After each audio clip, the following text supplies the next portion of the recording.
നിങ്ങളുടെ favourite shows ഇനി ഒരിക്കലും മിസ്സാവില്ല. ഇപ്പോൾ C5 കാണും നിങ്ങളുടെ ഫേവറേറ്റ് ഷോസ് തികച്ചും സൗജന്യമായി. അവളുടെ ഈ മുള്ളു വെച്ച വാക്കുകൾ കേൾക്കുമ്പോ എന്തോ മനസ്സിലായെന്ന് ഉറപ്പാ. കഴിയുന്നത്ര വേഗം ദീപക് ഇവിടെ എത്തിയില്ലെങ്കിൽ എല്ലാം തകിടം മറിയും. മോഷ്ടാവാരാണെന്നേ നമുക്കിപ്പ അറിയാലോ.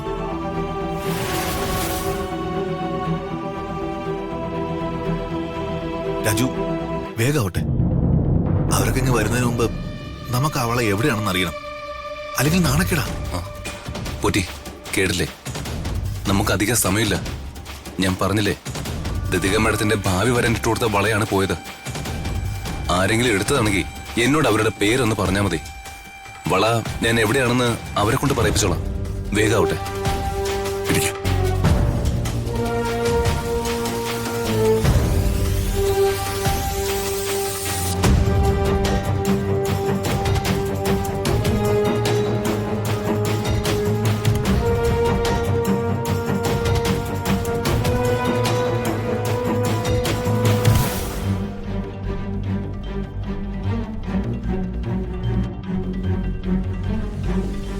രാജു, മഴ കിട്ടൂലോ അല്ലേ?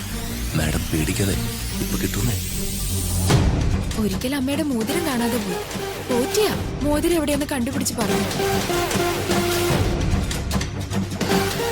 ഇനി ഇയാളെങ്ങാനും ആരാണ് വളയെടുത്തതെന്ന് കൃത്യമായി പറയൂ.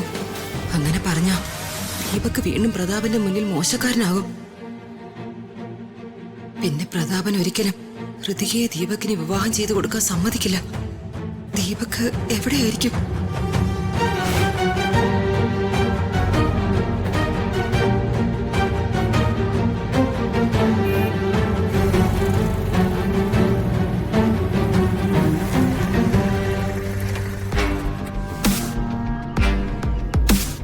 ജോബിനെ, ഞാൻ പറഞ്ഞല്ലോ, സാധനം എന്റെ കയ്യിലിരുന്ന ഇപ്പൊ റിസ്കാ.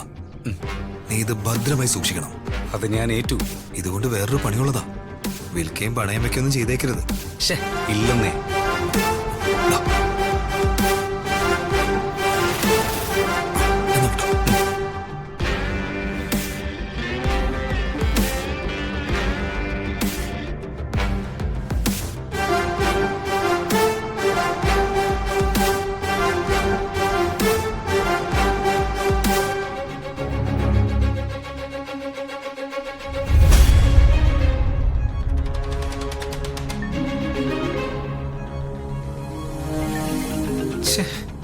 ഈ അമ്മയ്ക്കിത് എന്താ? ഞാൻ വളയുടെ കാര്യം കറക്റ്റായിട്ട് ഡീൽ ചെയ്യുമെന്ന് അറിയാനുള്ള വിളിയായത്. ഞാനെന്താ ഇള്ള കുഞ്ഞാണോ? ഇവിടെ കപ്പല് മുങ്ങി കപ്പിത്താനും ചാവാറായി. ഈ ചെറുക്കനൊന്നും അറിയുന്നില്ല, ഫോണും എടുക്കുന്നില്ല.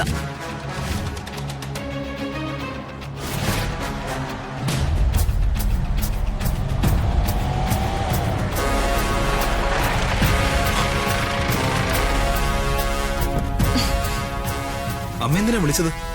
നീങ്ങി വാ, ഞാൻ പറയാം. അമ്മായി ദീപക് തന്നെയായിരിക്കും വള മാറ്റിയത്.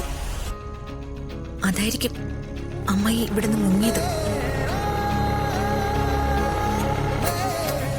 ദീപകെ, ആ വള എവിടെ? അമ്മേ, വള ഞാൻ എന്റെ ഒരു പരിചയക്കാരനെ ഏൽപ്പിച്ചു. വിശ്വസിക്കാം, ചതിക്കാത്തവനാ.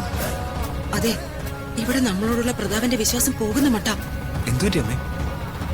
അവൻ, ആ രാജു, പിന്നെ ആ വായടി പെണ്ണ് രമ്യ, അവന്റെ അനിയത്തി എല്ലാം കൂടെ കെട്ടിയെടുത്തിട്ടുണ്ട്. ഏതോ ഒരു മന്ത്രവാദിയും കൂട്ടിക്കൊണ്ട്. മന്ത്രവാദി? എടാ, ഒരു വെറ്റില ജ്യോത്സ്യൻ. അയാള് മഷിയിട്ട് നോക്കി വളയെടുത്തത് ആരാണെന്ന് കണ്ടുപിടിക്കുന്നൊക്കെയാ പറയുന്നേ. നീ വേഗം ചെന്നാ വള തിരിച്ചു വാങ്ങിക്കേ. ആ ഓ. എന്താ അമ്മ ഇത്? എടാ, ഞാൻ പറയുന്ന കേക്ക് നീ. പോ, ചെല്ല്. എടാ പോടോ.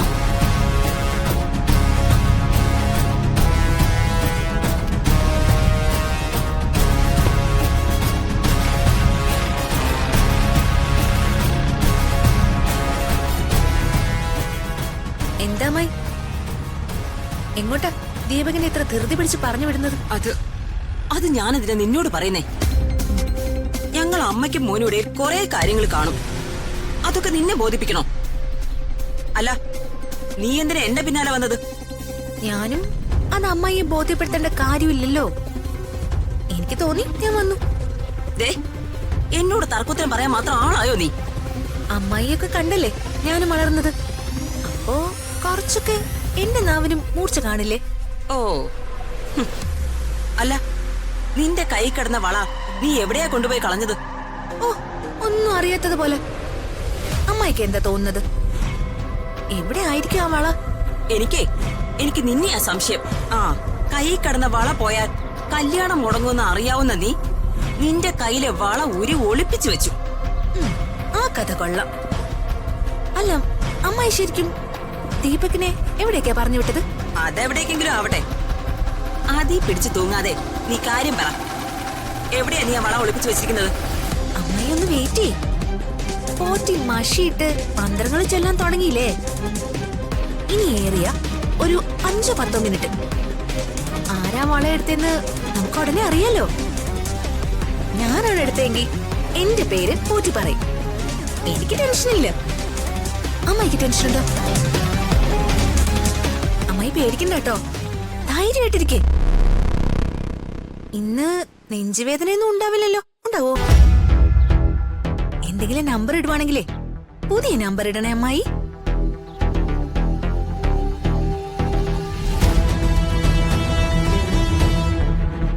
അവളുടെ ഈ മുള്ളു വെച്ച വാക്കുകൾ കേൾക്കുമ്പോ എന്തോ മനസ്സിലായെന്ന് ഉറപ്പാ. കഴിയുന്നത്ര വേഗം ദീപക്കോടെ എത്തിയില്ലെങ്കിൽ എല്ലാം തകിടം മറിയും.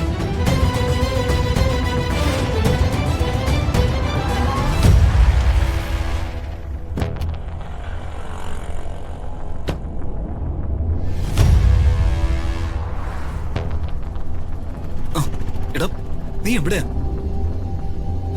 ഒന്ന് വേഗം വാടാ, അത്രയ്ക്ക് അർജന്റാ. ഇപ്പോ അവളെ വീട്ടിലെത്തിച്ചില്ലെങ്കിൽ എനിക്ക് മുട്ടം പണി കിട്ടും. ശരി, പെട്ടെന്നോ.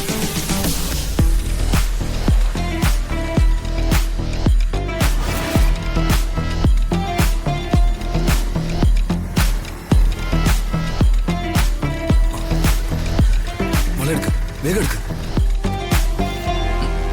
ശരി.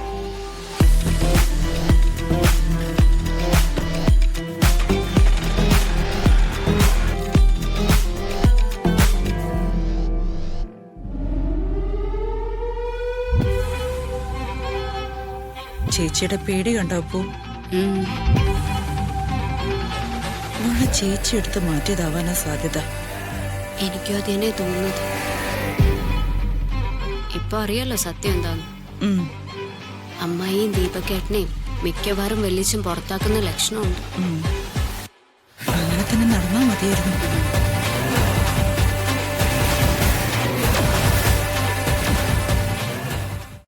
ഡൗൺലോഡ് ചെയ്യൂ C5 ആപ്പ്. കാണൂ എല്ലാ എപ്പിസോഡുകളും സൗജന്യമായി.